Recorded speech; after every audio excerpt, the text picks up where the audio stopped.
Guardarás pues los mandamientos de Jehová tu Dios, andando en sus caminos y temiéndole, porque Jehová tu Dios te introduce en la tierra buena, tierra de arroyos, de aguas, de fuentes y de manantiales que brotan en vegas y montes, tierra de trigo y cebadas, de vides, higueras y granados, tierra de olivos, de aceite y de miel, tierra en la cual no comerás el pan con escasez, ni te faltará nada en ella. ¿Qué me va a faltar?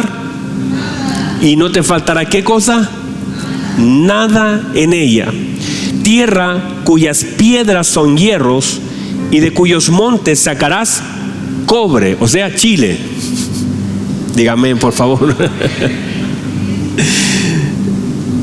Mire lo que dice: y comerás y te saciarás y bendecirás a Jehová tu Dios por la buena tierra que te habrá dado. Mire el versículo 11, que en realidad quiero llegar ahí porque ahí va el mensaje, pero de todas formas lo demás no sirve mucho, ¿verdad? Cuídate. ¿De qué debo cuidarme? Del COVID. Por supuesto debemos cuidarnos del COVID. Pero mire lo que dice el Señor.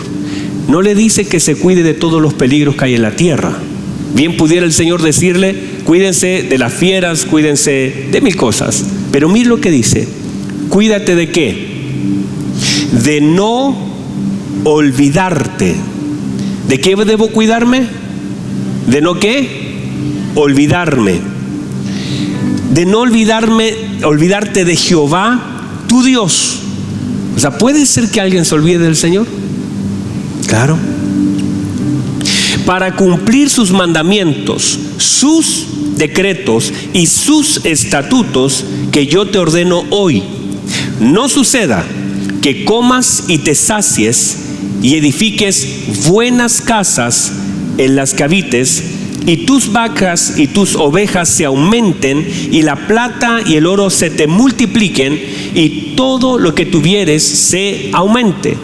Verso 14: y se enorgullezca tu corazón, y te olvides de Jehová tu Dios, que te sacó de la tierra de Egipto, de casa de servidumbre, que te hizo caminar por un desierto grande y espantoso, lleno de serpientes, arpides y escorpiones, y de sed donde no había agua, y Él te sacó agua de la roca del pedernal, que te sustentó con maná en el desierto, comida que tus padres no habían conocido, afligiéndote y probándote para la postre hacerte bien.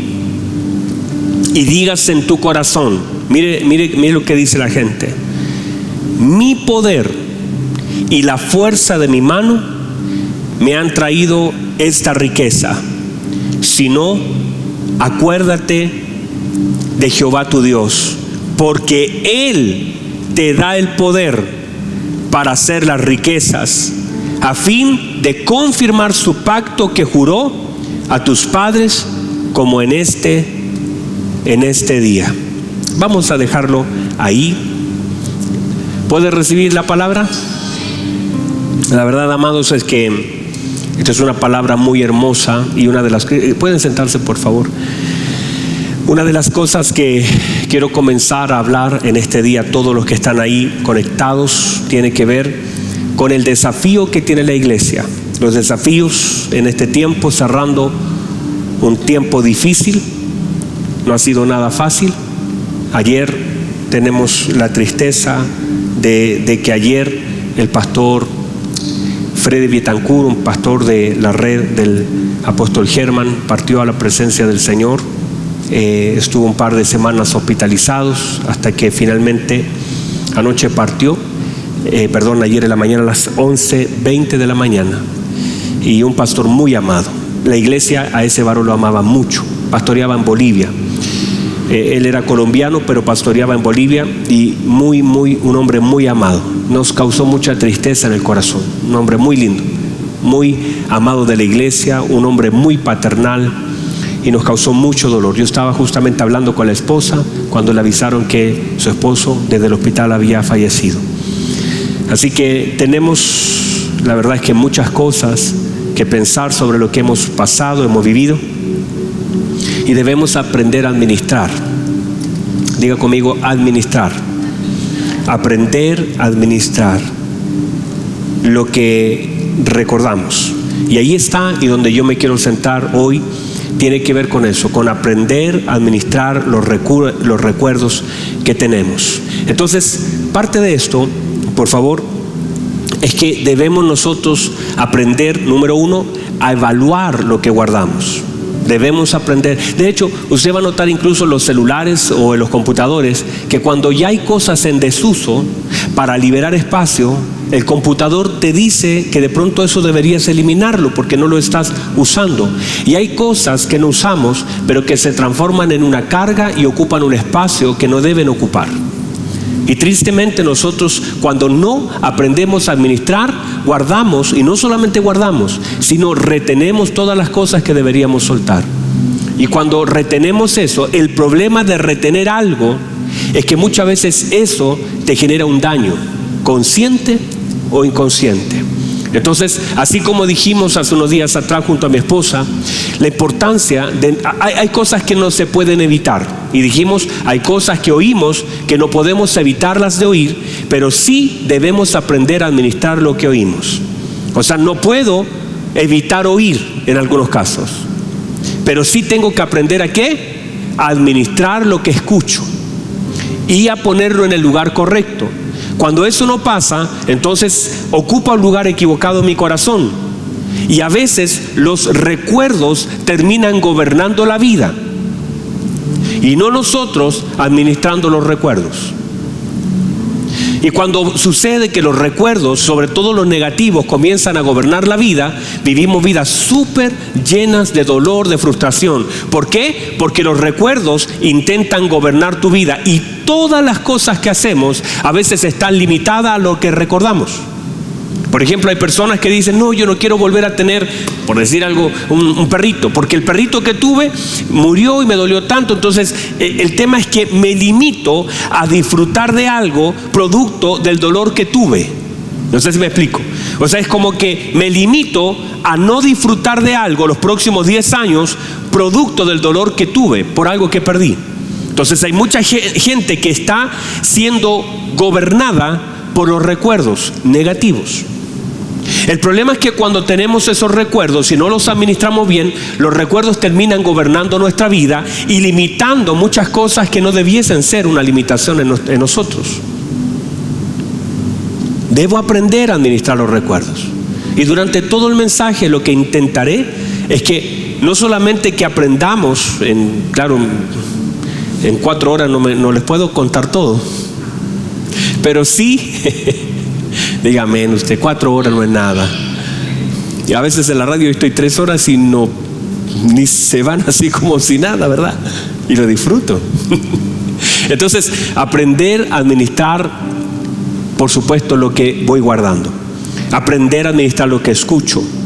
Y también mantener en un estado presente algunas cosas, porque a veces nosotros retenemos lo que deberíamos soltar y soltamos lo que deberíamos retener. Hay muchas personas que de pronto retienen cosas que les hacen daño y sueltan cosas que le hacen bien. Hay cosas que el Señor ha hecho por nosotros y las tendemos a olvidar. Por eso a veces yo he dicho en un par de afiches por ahí que a veces el hombre recuerda lo que Dios olvida y olvida lo que Dios recuerda. Y que hace más importante las cosas dolorosas que las cosas provechosas. O sea, tendemos a retener las cosas dolorosas y tendemos a soltar las cosas provechosas. Es una cosa de nosotros. Por eso uno tiene que aprender a administrar. La administración es una tarea, escúcheme bien, es una mayordomía de la vida. No solamente, es cierto, debemos aprender a administrar el dinero, no solamente debemos aprender a administrar la salud, que dicho sea de paso, en Temuco me dijeron que estaba flaco. Y yo abrazaba a esa gente y decía, qué hermosos son ustedes. Mentiroso, dice. Este hermano tiene que aprender algunas cosas de su pastor. Y yo decía amén en el nombre del Señor. La fe es creer. Así que en ese sentido, uno tiene que aprender a administrar, ¿cierto? La vida tiene que ser administrada. Por eso el apóstol Pablo decía, yo he aprendido ¿a qué? A vivir. Porque hay que aprender ¿a qué? A vivir. Y uno tiene que aprender no solamente a vivir, sino que a administrar la vida. La vida se debe administrar. Debo administrar no solamente lo que escucho, no solamente lo que como, no solamente lo que doy, no solamente lo que recibo, sino que aprender a administrar. La gente que no administra la vida la termina perdiendo. Termina excusándose. Por ejemplo, usted va a encontrar mucha gente diciendo, es que no tengo tiempo. No, si lo tiene, lo administra mal. Todos tenemos tiempo, el problema es cómo lo administramos. Hay personas que hacen muchas cosas a la vez y le alcanza por la buena administración que tiene, y hay personas que siempre reclaman por no tener un tiempo que sí tienen, pero no se dan cuenta de la falta de administración que tienen. O sea, no es un problema de tiempo, es un problema de administración. Entonces la gente empieza a reclamar por la falta de tiempo que sí tiene, pero la ocupa mal. Y lo que no hace es tratar de aprender a administrar el tiempo. Aprenden a buscar excusas y no aprenden a administrar. Entonces, porque es más fácil dar una excusa que reconocer que me falta administrar. Es más fácil decir, es que no tengo tiempo, que hacer una planificación de las cosas y ocuparlo bien. Porque eso demanda disciplina. Y a la gente no le gusta. Entonces a veces gastamos innecesariamente tiempo en cosas que son improductivas en nuestra vida y luego reclamamos porque no tenemos tiempo. Dígame, por favor. Entonces debemos aprender a administrar y, por supuesto, mantener en un estado presente sobre todo lo que el Señor nos ha dicho y todo lo que el Señor ha hecho. Las cosas que deben mantenerse en un estado presente no son los traumas que vivimos ni el dolor que sentimos, sino lo que debemos aprender a mantener en un estado presente son las cosas que Dios ha dicho y las cosas que Dios ha hecho. Y cuando nosotros mantenemos en un estado presente las cosas que Dios ha dicho y las cosas que Dios ha hecho, lo que va a suceder es que voy a estar en un constante estado de gratitud. Pero cuando yo olvido lo que Dios ha dicho y olvido lo que Dios ha hecho, entonces siempre estoy reclamando. Estoy enojado y comienza el gobierno del dolor y no el gobierno de la gratitud. No sé si me explico. Qué bueno. Entonces, la palabra del Señor para el pueblo es esta. Mire, tengan una actitud activa. Estoy como tratando de, ¿cierto? Lo que dice el Señor, lo que dice el primer versículo. Pondréis por obra todo mandamiento. Lo que está diciendo es, tengan una actitud activa a las cosas que yo le digo. No quiero que solamente sean personas que sepan lo que he dicho, quiero que hagan lo que yo les digo. Y eso es tener una actitud activa frente a las cosas que el Señor dice. Y eso, cuando yo tengo una actitud activa a la palabra del Señor, se manifiesta por estas 4 cosas. Por la vida de Cristo en mí, por la multiplicación de las cosas que hago, por los accesos que el Señor abre y las posesiones que el Señor me da. Estas 4 cosas son las que el Señor dice en el primer versículo. Quiere decir que cuando yo tomo y hago la palabra del Señor, cumplo los mandamientos de Dios, mantengo lo que el Señor ha dicho y retengo lo que el Señor ha hecho, eso genera vida en mí. De hecho, usted va a leer Juan capítulo 15 y habla el Señor de las palabras de Él, lo que generan en la vida del hombre, en la existencia del hombre. Mis palabras son vida, dice el Señor. Por lo tanto, el cumplir su palabra me genera vida, genera que las cosas en mi vida sean multiplicadas, genera también que el Señor abra accesos. Y usted va, todas estas palabras que las estoy diciendo un poquito sueltas, usted las va a ver en todos lados. Génesis, cuando habla, por ejemplo, decir algo que prediqué hace días atrás de la iglesia de Filadelfia.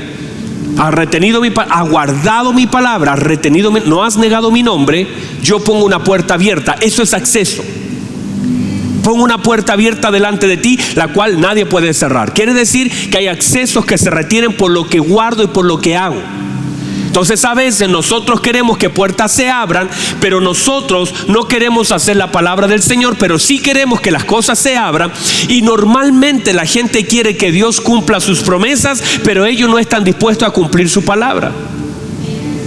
Y es un error, porque normalmente las personas comienzan a reclamar y dicen, claro, y la Biblia dice, y claro que la Biblia lo dice, pero hay cosas que tienen que ver con las condicionantes de las promesas del Señor. Cuando usted lea Deuteronomio capítulo 28, va a ver que hay un montón de promesas, pero una condicionante.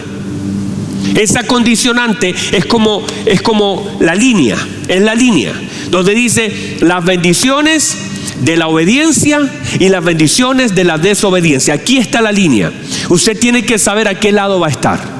Si usted hace la palabra y obedece la palabra, estará sobre las promesas del Señor. Pero si no, dice, todas las maldiciones de la desobediencia igual te van a alcanzar. O sea, no hay gente neutra. Diga amén a eso. Entonces, el hecho de tener una vida activa, la palabra del Señor me traerá vida, multiplicación, acceso y posesión. Son parte de las promesas del Señor. Número 2, también importante que el Señor dice, quiero que recuerdes. Hay cosas que debemos de recordar. Dice, recuerda el camino por donde te he traído. Hay 12 meses que hemos transitado y el Señor espera que yo recuerde desde el mes 1 al mes 12 y que no vaya a pasar que me vaya a olvidar del camino por el cual el Señor me ha traído. ¿Sabe? Cuando el Señor hace esta demanda de recordarme del camino, lo que me está diciendo no solamente es que lo mantenga en un estado consciente y presente, sino que además le ponga atención a las cosas que vivo. Porque usted no puede recordar aquellas cosas a las que no le pone atención. Usted de pronto dice, no me acuerdo lo que dijo, porque no le prestaste la suficiente atención. En la universidad, por ejemplo, yo no tuve ningún cuaderno. Ese es un dato para los niños universitarios. Pero me sentaba en la sala de clase, primera fila, ojos abiertos, máxima atención. Mucha oración aquí, Padre, en el nombre de Jesús, que pueda retener como una esponja lo que este profesor dice. Y me ponía fijo a mirar y prestaba toda la atención de la clase. Y con eso yo podía retener. Y nunca tuve un cuaderno. Entonces, entender que uno tiene la capacidad de recordar si tiene la capacidad de atender. Dígame. ¿Cierto que sí? Entonces, pero cuando tú eres distraído, cuando tú no te das cuenta, cuando tú no reconoces, como cuando tú no ves, entonces finalmente no recuerdas nada. La gente tiende a olvidar con mucha facilidad las cosas que vive. Entonces nos pasa que el Señor dice, yo quiero que tú recuerdes el camino. Quiero que pongas, es más, mire lo que hizo el Señor. Te voy a hacer pasar tantas veces como sea necesario por lo mismo, para que quede pegado en tu memoria. 40 años, ¿será suficiente? ¿Cuántas vueltas dieron? No sabemos, ¿verdad? 1000, 300, 100. Pero durante 40 años te voy a dar vuelta en el mismo lugar para que recuerdes el camino. Tienes que recordar cada una de sus piedras, de sus lugares más complejos. No todo el camino era plano, habían algunos caminos que eran más en altura. Quiero que recuerdes las cosas que te costaron, los caminos difíciles, los momentos complejos, el mes marzo, mes abril, cuando de pronto no sabías qué iba a pasar. Quiero que recuerdes el camino por donde has andado. El tema es que la gente a veces no logra retener el camino por donde camina y tiene que volver al mismo camino por no recordarlo. El problema es que a veces nosotros no recordamos y a veces por no recordar volvemos a vivir exactamente las mismas cosas. Pon atención, dice, el Señor. Quiero que pongas atención y cuides de las distracciones, porque muchas veces en medio de lo que Dios da, hay muchas distracciones que el diablo levanta para distraerme de lo que Él quiere que yo me concentre. Por eso hemos dicho en algún momento que la distracción es enemigo de la unción. El hecho de que estoy distraído, no. Por eso el Señor cuando dice vamos a orar, pero vamos a orar y necesito que usted cierre la puerta. No la voy a cerrar yo, dice el Señor. Yo creo que si usted va a orar, se meta al cuarto y cierre la puerta. No quiero distracciones. Por eso el Señor no oraba con la multitud, porque había mucha distracción, sino que se iba al monte solo, donde no la había. Porque para poder tener recuerdos, atención, concentración, uno de los problemas es la distracción. Y el diablo es experto en distraernos para no atender a las cosas trascendentes. Entonces, debemos cuidar las distracciones. Y hoy día tenemos demasiadas, ¿verdad? Entonces, ser consciente de aquellas cosas que vivo, para archivar correctamente lo que el Señor me dice. Ser tan consciente de las cosas que vivo para poder archivar correctamente lo que el Señor habla. El camino de esta aflicción, dice el Señor, prueba y manifiesta lo que hay en el corazón. O sea, la aflicción manifiesta lo que hay en el corazón. La aflicción manifiesta lo que hay en el corazón: duda, inmadurez o palabra. Entonces el Señor dice, en el desierto se te probó, ¿para qué? Para que se manifieste lo que hay en tu corazón. Y esa manifestación de lo que hay en el corazón lo manifiesta, o es la puerta en la aflicción. La aflicción manifiesta lo que hay en el corazón. Entonces cuando nosotros manifestamos algo en medio de la aflicción, podemos manifestar toda la palabra guardada. De hecho, el salmista David del Salmo 4 dice: en mi angustia me hiciste ensanchar. Guardemos la palabra del Señor. ¿Qué más? Número 3. Son solamente 25 puntos. Ya, usted me cae bien, hermana. Dice que el Señor les dio maná, una comida que ellos no conocían. ¿Por qué? Porque era lo que ellos necesitaban. ¿Por qué? Porque el Señor sabe lo que yo necesito para cruzar lo que yo estoy viviendo. Entonces el Señor dice: estabas en un desierto y yo te di maná, una comida que tú no conocías ni tus padres conocían. ¿Para qué? Para que puedas vivir. Entender que el Señor me da en el escenario que vivo lo que yo necesito para atravesar lo que ahora mismo estoy viviendo. O sea, quiere decir que hay ciertas cosas que el Señor da en ciertos tiempos de nuestra vida. Cosas que tal vez no conozco, pero que son necesarias para atravesar aquellas cosas que yo vivo. O sea, no siempre tendremos la misma comida. Uno quisiera ver siempre al profeta Elías siendo alimentado por un ángel. Le hizo una tortilla y todo eso, pero no fue así. El río se secó, la viuda se fue y luego el ángel desapareció. O sea, hay ciertas comidas y hay ciertas cosas que recibimos de parte de Dios para ciertos procesos de nuestra vida. Cuando eso se termina, es también una evidencia que tal vez el proceso ya está terminando. Ya reciba eso. Hay ciertas cosas que yo recibo en un periodo de mi vida que son la manifestación de lo que yo necesito para atravesar el escenario que tengo. Pero cuando eso se termina, esa provisión se termina, también quiere decir que un tiempo en mi vida se está terminando. O sea, hay ciertos movimientos en nuestra vida que están sujetos a la provisión que tengo en ese momento. Por ejemplo, el profeta Elías estaba en el arroyo de Querit, ¿recuerdan? En el arroyo de Querit, y la Biblia dice que el arroyo se secó. Cuando el arroyo se seca, ¿qué podía haber hecho el profeta? Pudo haber clamado para que salga agua, pudo haber orado para que vengan otros animales, pero él entiende que cuando el arroyo se seca, cuando los cuervos dejan de venir, es un tiempo para poder moverse. Hay ciertos alimentos que marcan tiempo sobre nuestra vida, pero cuando esa provisión se termina, usted debe entender que tal vez es tiempo de moverse. Y a veces somos marcados por tiempos y no nos damos cuenta que el alimento marca el tiempo en la vida de alguien. Usted va a ver al bebé y te dicen dele papita, pero a los 6 meses ahora va a cambiar el alimento. Cambiando el alimento cambia el tiempo, cambia la forma, cambia la morfología. ¿Por qué? Porque se sabe que un cambio de alimento también es un cambio de estación. Porque en cada una de las estaciones de nuestra vida tenemos que comer algo. Cada vez que hubo un cambio de alimento, hubo un cambio de estación. Por eso cuando el Señor me cambia el alimento, quizás alguien ahí está recibiendo un alimento que antes no recibió, está entendiendo algo que no entendió, está recibiendo una palabra que no entendió. Tal vez no es solamente un cambio de alimento, es un cambio de estación. Cuando el alimento cambia, la estación también.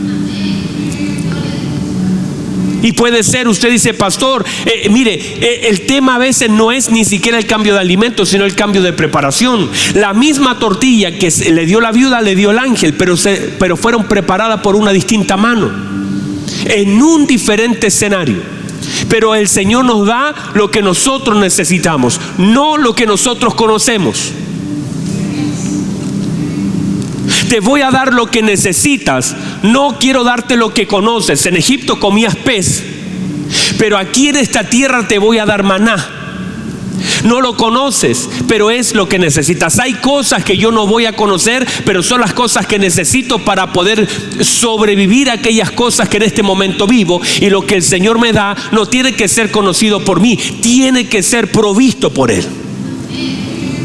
No es que yo diga, es que yo conozco Chile, yo conozco Venezuela, yo conozco. El hecho de que el hombre conozca, hay cosas y hay lugares y hay personas y hay momentos que van a ser completamente desconocidos para ti. Lo que es importante no es si tú lo conoces, sino entender que lo importante de lo que recibo es que Dios lo provea, no que yo lo conozca, sino que Dios lo pueda proveer. Y entonces cuando Dios lo provee, aunque yo no lo conozca,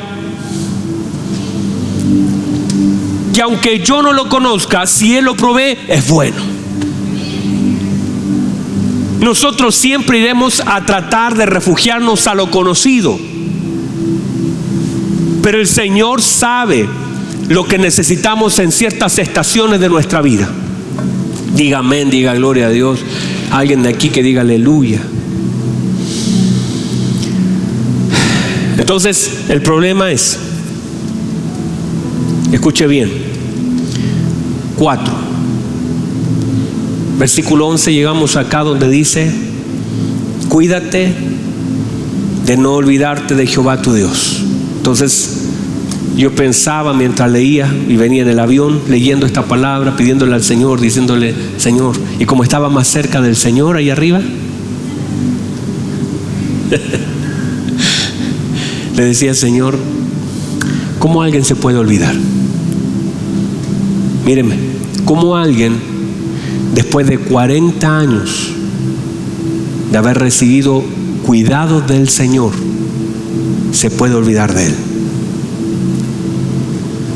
Y a veces un día de abundancia nos hace olvidar años de provisión, de cuidados, de amor. A veces la gente por un mes de abundancia se olvida de años de provisión de Dios. Y a mí me daba tanta tristeza que de pronto el Señor tenga que escribir: no te olvides de mí. Eso a mí me golpeaba fuerte. No te olvides de mí.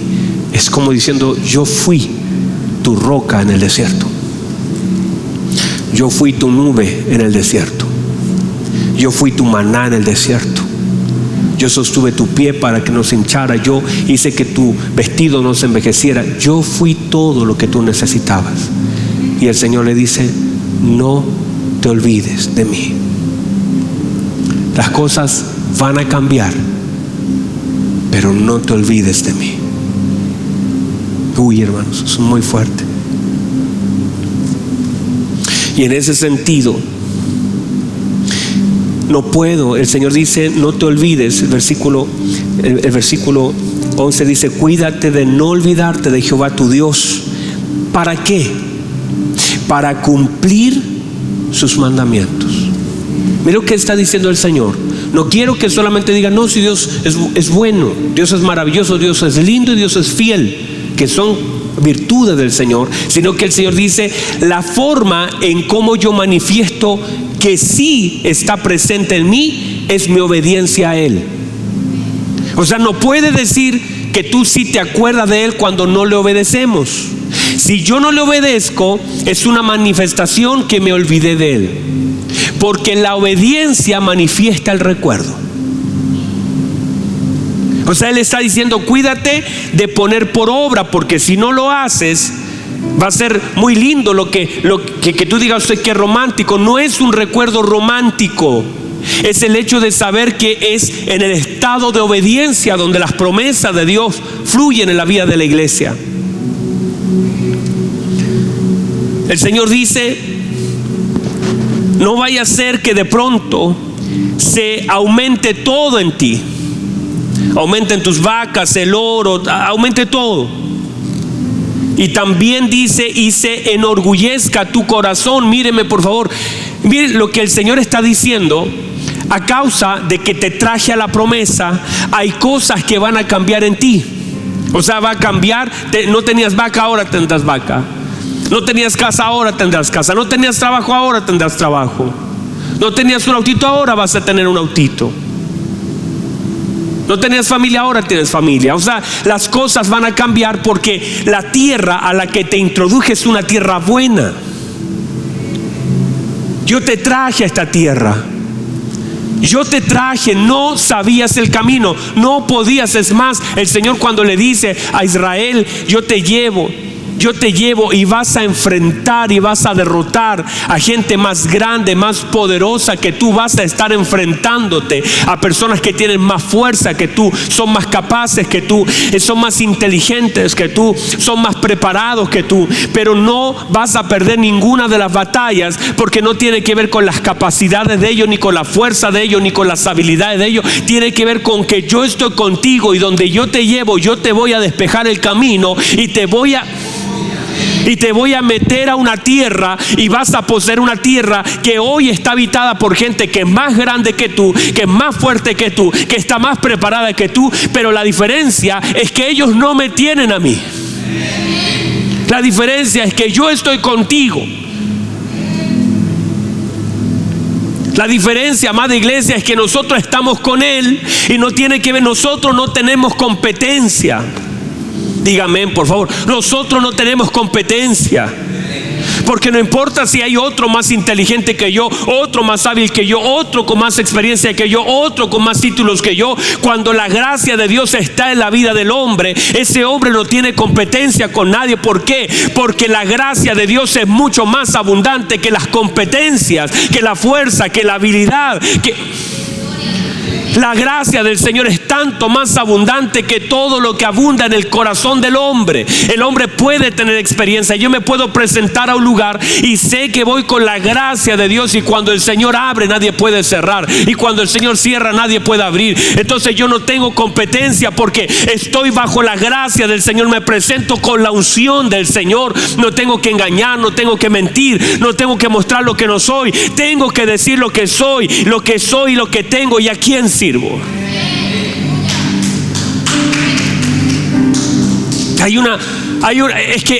Es entender que yo me presento no bajo mis debilidades, que las tengo. No son mis debilidades, son sus fuerzas en mí.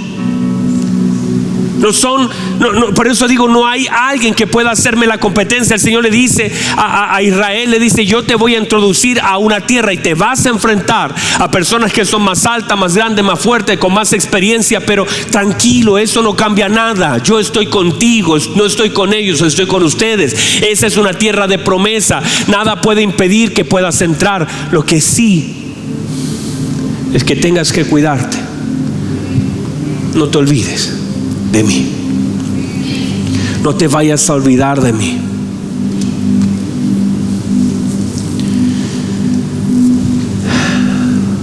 Mira lo que le dice el Señor. Le dice: en esta tierra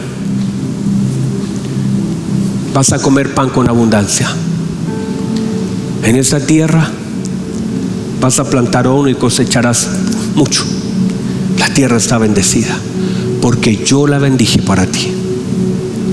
Pero no vaya a ser que se multiplique el oro en tus manos. No vaya a ser que de pronto tengas más vacas y comiences, y de la misma forma que crecen tus vacas y crecen tus recursos, crezca tu orgullo. No puede ser eso, sino que quiero que de la misma forma en que los recursos comienzan a crecer, mi vida se comience a manifestar en ti. O sea, yo no quiero que como crece lo que tienes, crezca tu orgullo. Yo quiero que de la misma forma en como crecen tus ganados, crecen todo lo que puedas tener, crezca tu humildad, la gracia, la bondad, la misericordia. Eso es. Quiero que valores más mi crecimiento en ti que aquellas cosas que naturalmente han de crecer, porque yo estoy en el asunto. El problema es que usted conoce la historia. La gente comienza a tener un poco y su corazón comienza a cambiar. Que el Señor guarde nuestro corazón. Que el Señor guarde nuestro corazón. Que sea evidente la gracia del Señor sobre nuestra vida. Y el Señor está diciendo, mire lo que dice el Señor: no digas en tu corazón, no digas, no quiero que digas cosas que están fuera de la verdad de lo que es. No quiero que digas.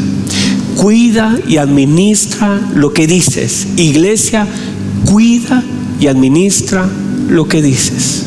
No quiero que digas, mi poder y la fuerza de mi mano me han traído todo lo que yo tengo. Cuídate de eso. Cuídate de no interpretar correctamente lo que yo te he dado. Aprende a administrar lo que vives. Aprende a administrar lo que dices. Aprende a interpretar y a administrar lo que tienes. Quiero que aprendas a hablar en relación a lo que tienes y no atribuirte a ti las cosas que yo te doy. Que es el problema del hombre, creyendo que lo que tiene que ver con lo que él hace. Lo que tenemos tiene que ver con la gracia de Dios, no con lo que hago. Es su gracia sobre mi vida, y mientras yo tenga conciencia de que es el Señor el que me da todo lo que yo tengo, es el Señor el que me provee desde la vida hasta los zapatos que calzo, es mi Señor el que me abre la puerta, es mi Señor el que hace que mi corazón tenga un latido, es el Señor. No es mi habilidad, no es mi título, no es mi fuerza, no son mis contactos, es el Señor. Y así como me lo ha dado, también Él cuando quiera me lo puede quitar sin problema, porque fue el Señor. Entonces es tan importante, vamos a cerrar ya, es tan importante que debo administrar lo que el Señor me da, lo que el Señor me ha dicho, lo que el Señor ha hecho. Cuando no administro bien los recuerdos, tengo una vida llena de amargura y de falta de gratitud. Y podemos mantener el dolor o puedo mantener mi gratitud. Si administro mal lo que yo vivo, entonces voy a tener siempre un dolor gobernando mi vida. Si yo administro bien los recuerdos, lo que va a suceder es que tendré siempre gratitud por lo que el Señor me ha dado y lo que me ha hecho vivir.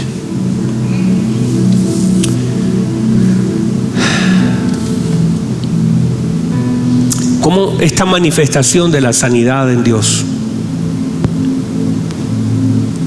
Cuando yo he sido sanado por el Señor, yo vivo agradecido por lo que Él hizo y no culpándome por lo que yo hice.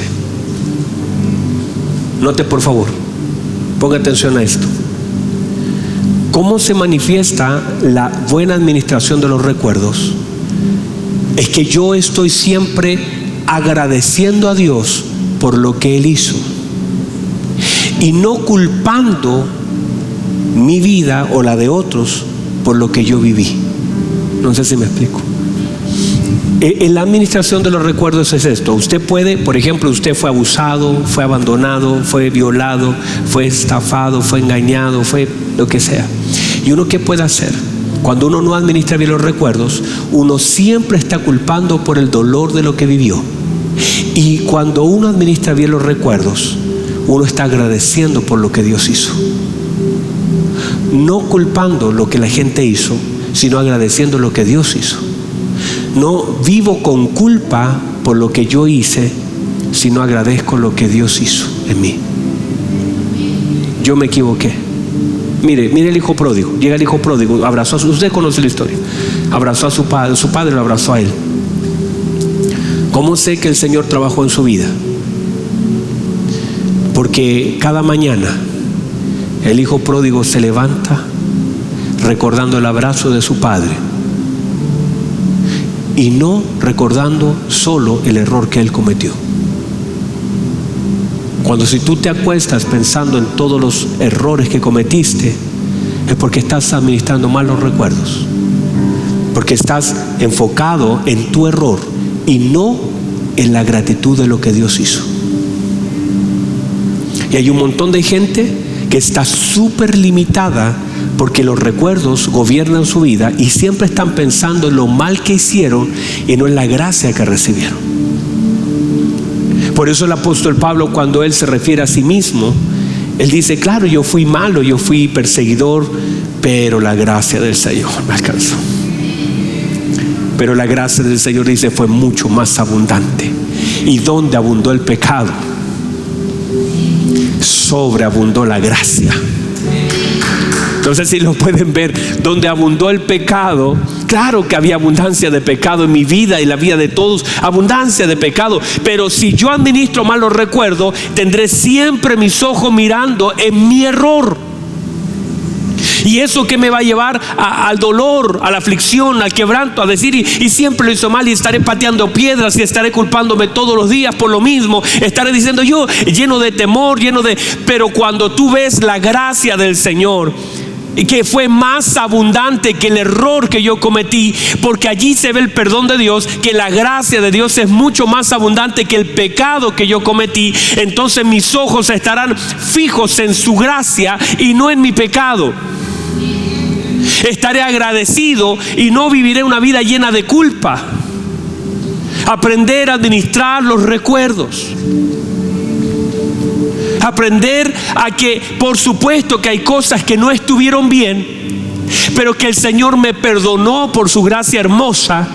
Y ahora mis ojos y toda la administración de aquí de los recuerdos, porque el diablo tratará de traerte a memoria las cosas que hiciste mal, pero usted, mientras él intente traer la memoria las cosas que usted hizo mal, usted traiga al presente la gracia del Señor, a decir: el Señor me amó, el Señor me guardó, el Señor me ayudó, el Señor me fortaleció, el Señor me perdonó. No pondré mis ojos en mi error, pondré mis ojos en su gracia. ¿Y qué hará eso? ¿Cómo se va a manifestar?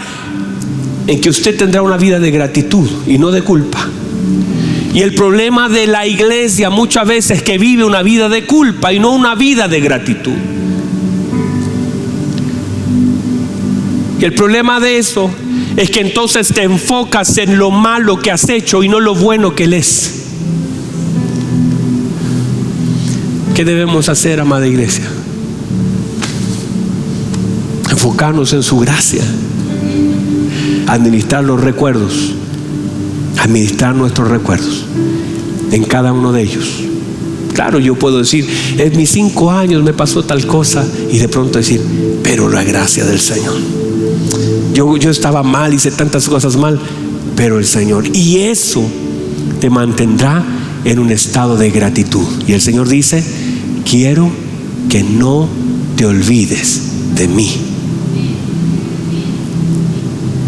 Póngase en pie, usted que está allí, en su casita. Qué hermoso, Dios. Son 12 meses que han sido muy difíciles. Pero ¿qué vemos? Veo su gracia, veo su amor, veo su misericordia en cada uno de esos meses, su fidelidad, su gracia, su bondad, su fidelidad. Claro que es difícil este año. Claro que este lugar debería estar lleno. Pero ¿qué veo yo? La fidelidad de mi Señor. Veo su fidelidad, yo no sé si hay alguien aquí que pueda reconocer, que pueda decir: Señor, su fidelidad, su amor. Vamos, alguien aquí que le diga: Señor, ya no voy a enfocar, voy a administrar bien los recuerdos. No voy a entristecerme solo por lo que pasó, sino alegrarme por lo que usted hizo. No me voy a volver a entristecer por lo que yo hice. Me voy a gozar por lo que usted hizo. No volveré a entristecerme por el dolor de lo que viví, sino me voy a gozar por lo que usted hizo en medio de ese dolor. Adoramos. Hermoso Señor. Vamos ahí donde está usted, en su casita, dígale: Señor, esta palabra es para mí.